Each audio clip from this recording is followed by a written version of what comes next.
हाल ही में एसर यानी कि annual status of education report जारी की गई है, जिसमें बैकवर्ड डिस्ट्रिक्ट्स में जो कोविड का इम्पैक्ट हुआ है उससे रिलेटेड काफ़ी सारी फैक्ट्स एंड फाइंडिंग्स सामने आई हैं और वो बहुत चौंकाने वाली है, जो हमें बताती है कि कोविड ने कितनी बुरी तरीके से स्कूल एजुकेशन को अफेक्ट किया है। स्पेशली जो प्राइमरी एजुकेशन है वो सबसे ज़्यादा इससे इम्पैक्ट हुआ है।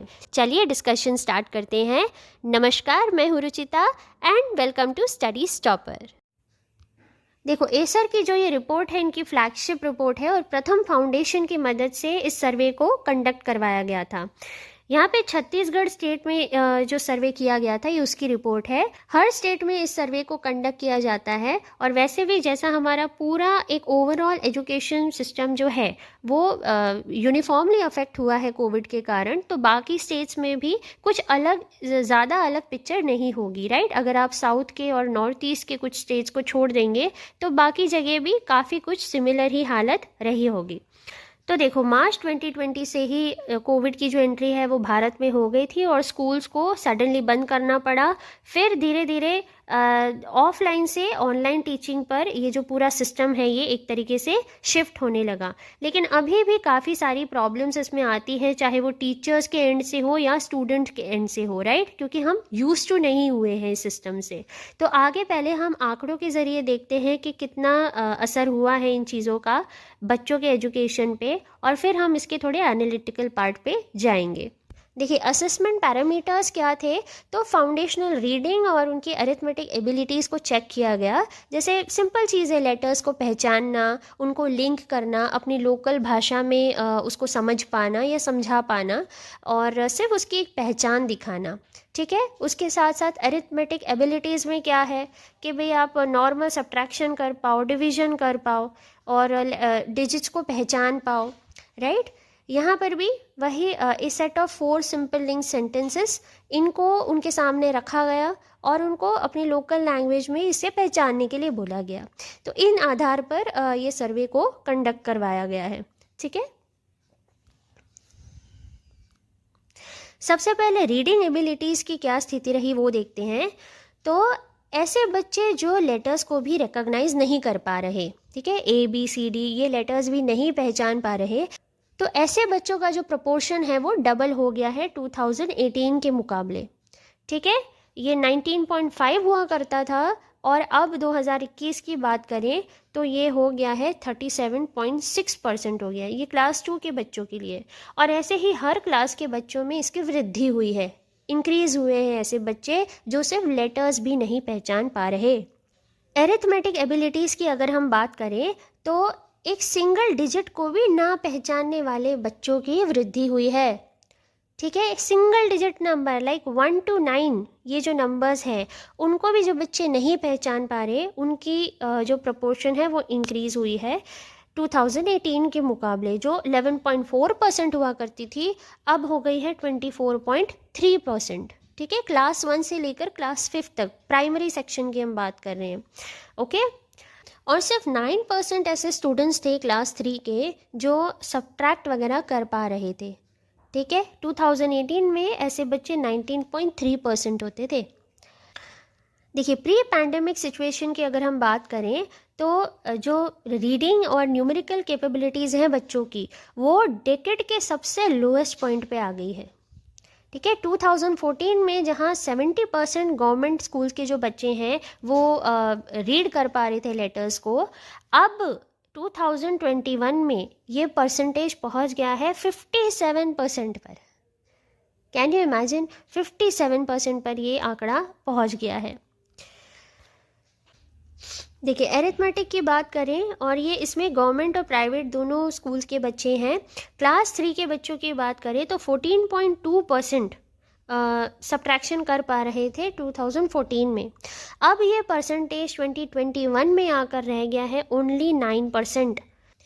देखिए, स्टेट ऑफ एनरोलमेंट की बात करें अगर हम, तो इसमें थोड़ी सी राहत की खबर है कि ये इसमें उल्टा इंक्रीज़ हुआ है। जो गवर्नमेंट स्कूल में एनरोलमेंट है बच्चों का वो इंक्रीज़ हुआ है, जहाँ पे वो 76% हुआ करता था अब वो पहुँच गया 82.9%, लगभग 83% पे, राइट।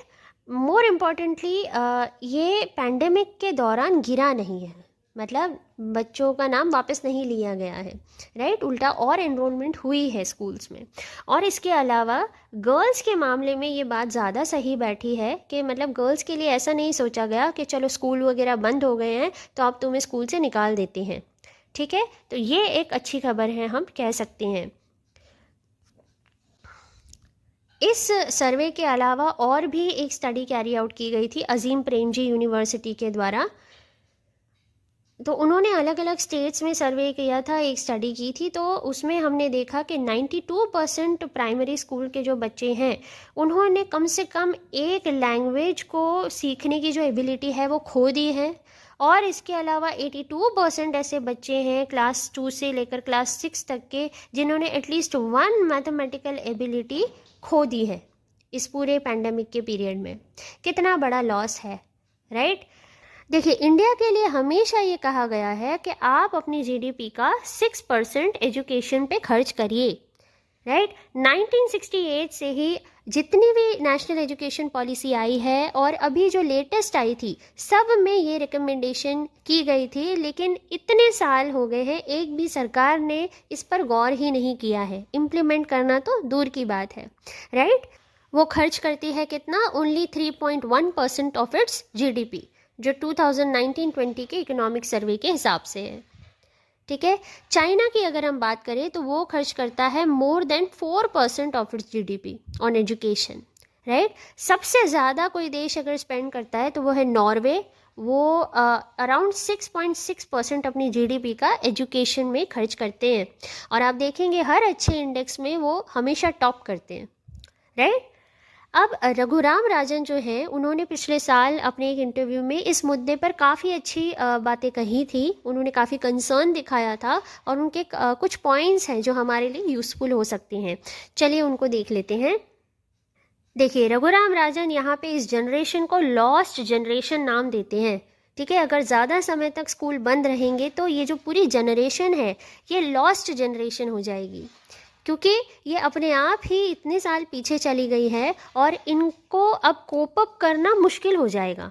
अगर आप इनको इस स्तर पे लाने की कोशिश भी करेंगे तो वो काफ़ी चैलेंजिंग होगा।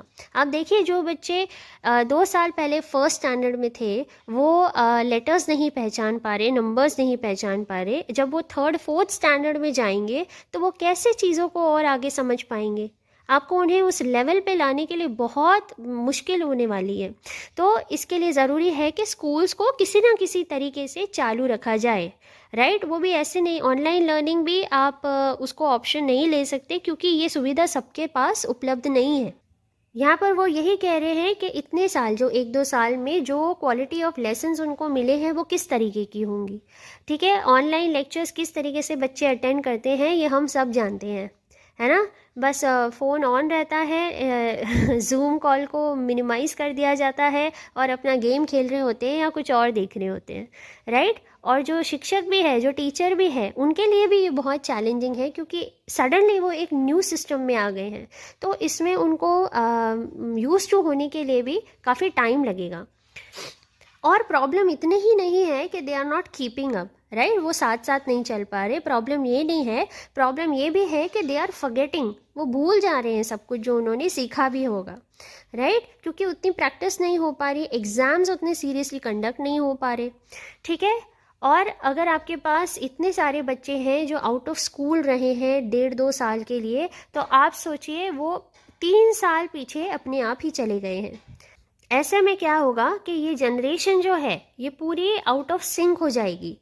और इतना ही नहीं है, जो आप ऐसे बच्चों के बारे में सोचिए जिनके पास कोई एक्सेस ही नहीं है ऑनलाइन डिवाइस का, उनके पास फ़ोन के नाम पर सिर्फ एक छोटा सा फ़ोन है, वो भी एक इंसान के पास उनकी फैमिली में होगा, वो भी स्मार्टफोन नहीं, छोटा सा फ़ोन है, उसमें ही वो अपने आप को लकी मानते हैं।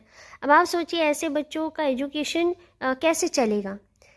उसमें भी ऐसे बच्चे होंगे जिनका पहले का जो एजुकेशन है वो वैसे ही इतना अच्छा नहीं रहा होगा, और अब जब स्कूल्स भी बंद है तो आप खुद सोचिए कि उनके एजुकेशन का क्या हाल हो रहा होगा, राइट। देखिए एजुकेशन ही ऐसी चीज़ है पूरे कोविड में जो डगमगाती रही है, बाकी सारी चीज़ें काफ़ी हद तक चालू रही हैं। और अगर हम पॉलिटिकल पार्टीज़ की बात करें तो उन्होंने तो इस चीज़ में कोई कॉम्प्रोमाइज़ किया ही नहीं है, राइट। उनके इलेक्शंस, रैलीज़ के ऊपर जो होने वाला खर्चा है, एडवर्टीज़मेंट, ये सब बहुत अच्छे से चले हैं। तो आप जो खर्चा उन रैलियों में करते हैं, एडवर्टीज़मेंट के लिए करते हैं, वही खर्चा आप उन बच्चों को एक डिजिटल डिवाइस प्रोवाइड कराने में करिए, तो एटलीस्ट उनका एजुकेशन तो नहीं रुकेगा। तो ये सारी चीज़ें हैं जिन पर विचार करना बहुत ज़रूरी है। आप भी अपने सजेशंस कमेंट्स में दे सकते हैं, आपको क्या लगता है किस तरीके से और इसमें सुधार करना चाहिए। आप भी अपने जो विचार हैं उसको शेयर करिए कमेंट्स के थ्रू। मिलते हैं नेक्स्ट ऐसे इशू के साथ। जय हिंद।